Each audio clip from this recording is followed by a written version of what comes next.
ধর্মের ষাঁড় গর্তে অনড়, উদ্ধার কার্যে গাফিলতির অভিযোগ মহকুমা প্রশাসন এবং বিপর্যয় মোকাবিলা বাহিনীর বিরুদ্ধে। মঙ্গলবার রাতে চরিলাম বিধানসভার মধ্য ব্রজপুর 1 নম্বর ওয়ার্ডের চন্দন দেবনাথের বাড়ির গভীর গর্তে এলাকার একটি ষাঁড় পড়ে গিয়ে আটকে যায়। বুধবার সকালে উঠে ষাঁড়টিকে গর্তে আটকে থাকতে দেখে আশেপাশের লোকদের খবর দেন তিনি। ঘটনাটি জানানো হয় বিশালগড় মহকুমা শাসক রাকেশ চক্রবর্তীকেও, তবে তার কাছ থেকে কোনো রকম সাহায্য পাওয়া যায়নি। পরবর্তী সময় ঘটনার খবর পেয়ে ঘটনাস্থলে পৌঁছয় টিএসআর টিম। অনেকক্ষণ ধরে চেষ্টা করার পর অবশেষে বুলডোজার দিয়ে মাটি কেটে ষাঁড়টিকে উদ্ধার করা হয়। তবে সম্পূর্ণ ঘটনায় মহকুমা প্রশাসনের কোনো উদ্যোগ দেখা যায়নি। পাশাপাশি ঘটনাস্থলে আসতে দেখা যায়নি বিপর্যয় মোকাবিলা বাহিনীকেও। এই সমস্ত ক্ষেত্রে বিপর্যয় মোকাবিলা বাহিনীর ঘটনাস্থলে পৌঁছে পরিস্থিতি সামাল দেওয়ার কথা, তবে এই অবলা প্রাণীটির জীবন বাঁচানোর ক্ষেত্রে তাদের এই উদাসীনতায় ক্ষুব্ধ আম জনতা।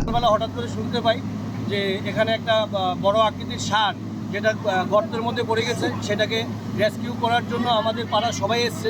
কিন্তু যেহেতু অনেক বড় সাইজের এবং গর্ততে পড়েছে, আমি প্রশাসনকে ফোন করেছি, ফায়ার সার্ভিস মানা করে দিয়েছে, ফরেস্ট মানা করে দিয়েছে, এনডিআরএফ মানা করে দিয়েছে। তারপর এসডিএমকে আমি বিষয়টা বলার পর আধা ঘন্টা পর থেকে উনি আমার কনস্ট্যান্ট ফোনটা কেটে দিচ্ছে, কোনো সাড়া দিচ্ছে না। তারপর 4 জন টিএসআর বাহিনী এসছে। তারপর আমি নিজে জেসিবি ঠিক করে জেসিবি এনে এটাকে মাটি সারানোর ব্যবস্থা করছি। দেখা যাক রেস্কিউ হওয়ার পর আমি ভিডিওর সঙ্গে কথা বলে কতটুকু রেসপন্স পাই।